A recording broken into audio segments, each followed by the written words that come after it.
Hello friends, আপোনালোকৰ মাজত লৈ আহিছোঁ আজি আপোনালোকৰ কমেন্টছ, ফোন আৰু মেছেজত বিভিন্ন ধৰণৰ প্ৰশ্ন যিবিলাক কৰিছিল এইবিলাকৰ উত্তৰ লৈ। কাৰণ এইটো মুহূৰ্তত অসমৰ প্ৰতিজন ব্যক্তিয়ে মেণ্টেলি এটা ডিপ্ৰেশ্যনত আছে। তাৰ মেইন কাৰণটো হ'ল ৰেজাল্ট, এডিআৰই ৰেজাল্ট, এলপিইউপিৰ মেৰিট লিষ্ট, এলপিইউপিৰ নিউ ভেকেঞ্চিৰ এপ্লিকেশ্যনছ, জিটিপিজিডি কাট অফ কিমান যাব, সাবজেক্ট ওয়াইজ কাট অফ কিমান যাব, আউটসাইড বিএড বিলাক কি হ'ব, এই গোটেইখিনি বস্তু লৈ সকলোৱে মেণ্টেলি এটা ডিপ্ৰেশ্যনত আছে। আৰু এই ভিডিঅ'টো এই কাৰণে আপোনালোকৰ মাজত লৈ আহিছোঁ, সম্পূৰ্ণ চোৱাৰ পিছত আপোনালোকে নিশ্চয় অলপ হ'লেও ইয়াৰ পৰা উপকৃত হ'ব বুলি আনিছোঁ। তো চাওক আজিৰ বিষয়ত কি বস্তু থাকিব, কি ইস্যু লৈ আমি আলোচনা কৰিম।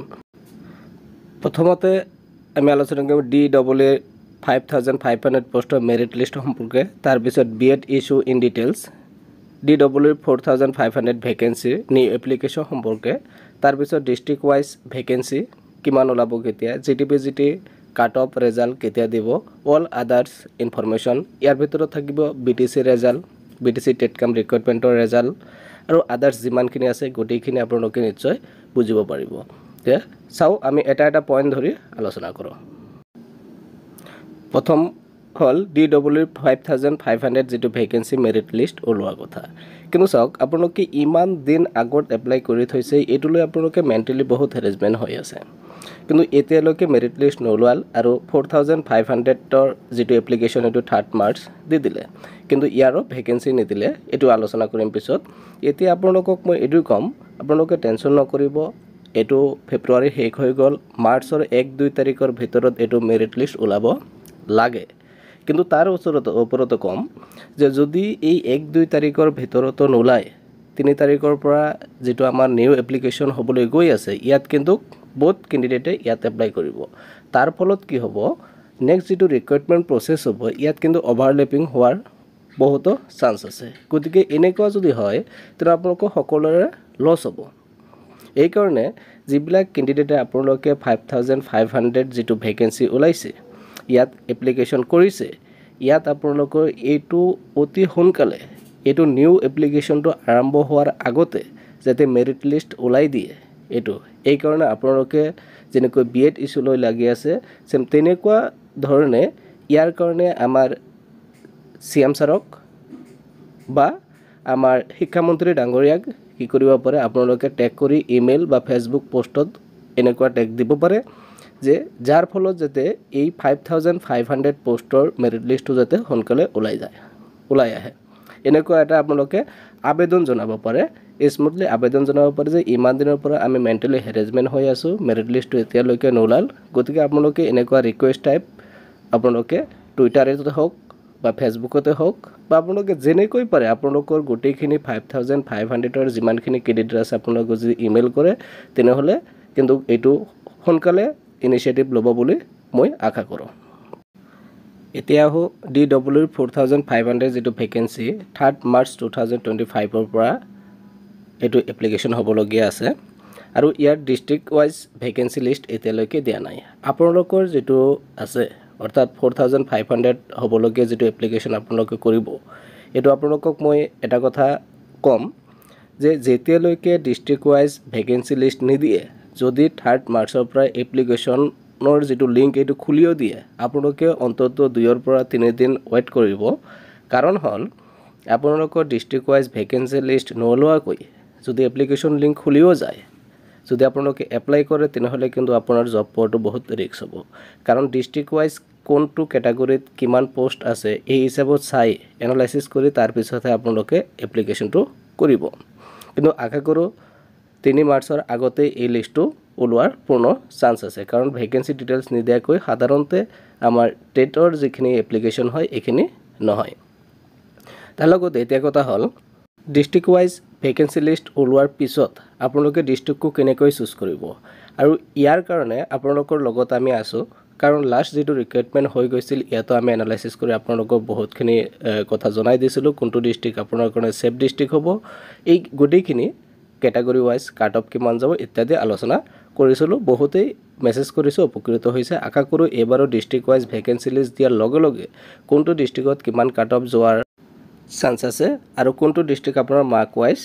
সেফ ডিষ্ট্ৰিক্ট হ'ব এইখিনি আপোনালোকৰ লগত আমি শ্বেয়াৰ কৰিম তাৰ কাৰণে আমাৰ চেনেলটো সাবস্ক্ৰাইব কৰি লগতে থাকিব এতিয়া হো বিএডৰ ইস্যু লৈ ইন ডিটেইলছ আলোচনা কৰিম চাওক এটা কথা হল বিএড এনসিটি ৰিকগনাইজ ইনষ্টিটিউচনৰ পৰা হ'ব লাগে ফাৰ্স্ট পইণ্ট আপোনালোকে মনত ৰাখিব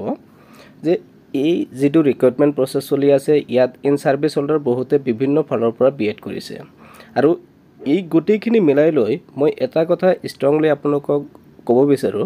যে বিজেপি চৰকাৰ অসমত অহাৰ পিছত ৰিক্ৰুটমেন্ট প্ৰসেস লৈ কিন্তু এতিয়ালৈকে কোনো ধৰণৰ বেমেজালি হোৱা দেখা নাই গতিকে এইটো আপোনালোকে নিশ্চিত থাকক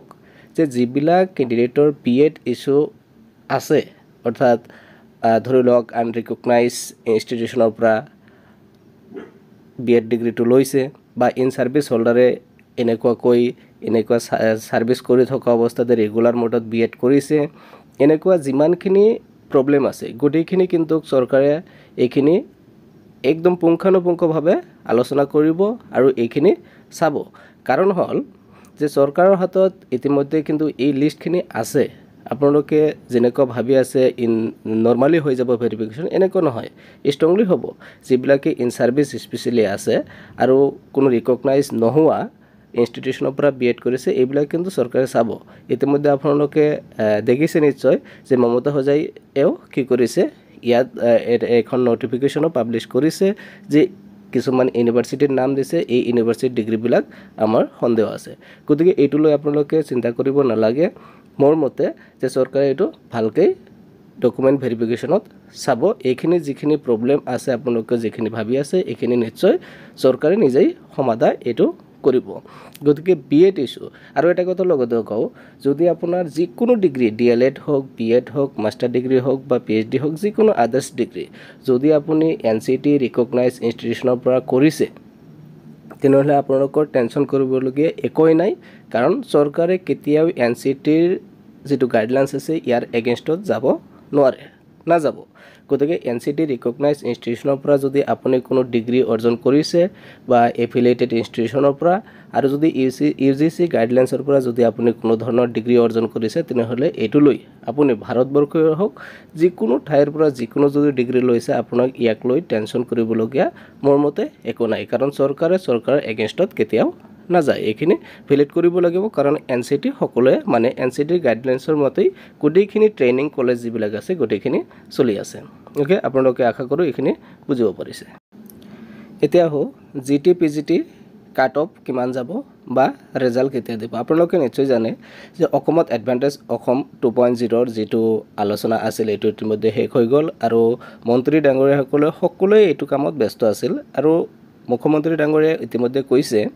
যে এডভান্টেজ অসম 2.0 ৰ পিছত আমি গোটেইখিনি পৰীক্ষাৰ ডেট সময় কেতিয়া দিব কি গোটেইখিনি জনাই দিব গতিকে আশা কৰো 15 মাৰ্চৰ ভিতৰত জিটিপিজিটি ৰিজাল্টখিনি ওলাই যাব আৰু কাট অফ কিমান যাব এটো যদি আমি কবলৈ যাও তেনেহলে জিটিৰ কাৰণে আৰু পিজিটিৰ কাৰণে সাবজেক্ট ওয়াইজ অলৰেডি আমাৰ চেনেলত এটা কৈ দুটা ভিডিও আপলোড কৰিছো আপোনালোকে এটো চাব পাৰে আৰু এটা কথা কও যে কাট অফ কিমান যাব এটো কিন্তু কোনো ইউটিউবাৰে এবং মই নিজেও এটো এক্সাক্ট কোনেও ক'ব নোৱাৰে কাৰণ গোটেই অসমত কিমান ক্যান্ডিডেট আছে সকলোৰে ঘৰত যাই কোনেও খুদা নাই গতি এক্সপেক্টেড এটা দিছে প্ৰতিজনে দিছে মই দিছো আপোনালোকে চাব পাৰে নিশ্চয় ভাল লাগিব আৰু এই হিচাপতে যোৱাৰ চান্স আছে কাৰণ পৰীক্ষাৰ প্যাটাৰ্ন পৰীক্ষাৰ যেটো ষ্টেণ্ডাৰ্ডিটি এই গোটেইখিনি চাই গোটেইখিনি ওভাৰঅল যিমানখিনি মোৰ কিহত আহিছে মই এনালাইসিস কৰি কাট অফৰ দুটা ভিডিও দিছো আপোনালোকে নিশ্চয় চাব পৰা আপোনাৰ যেটো থিংকিং এই থিংকিংৰ লগত আশা কৰো ভিডিওটো মিলিব লাষ্ট যেটো পইণ্ট অল আদাৰ্স ইনফৰমেশন ইয়াৰ ভিতৰত মই কম যে স্পেশালি বিটিআৰৰ লগত যেটো অসমৰ যেটো ক্লাছ হ'ব কেনেকৈ হ'ব যে যদি বিটিআৰৰ যেটো টেটকাম ৰিক্ৰুটমেন্ট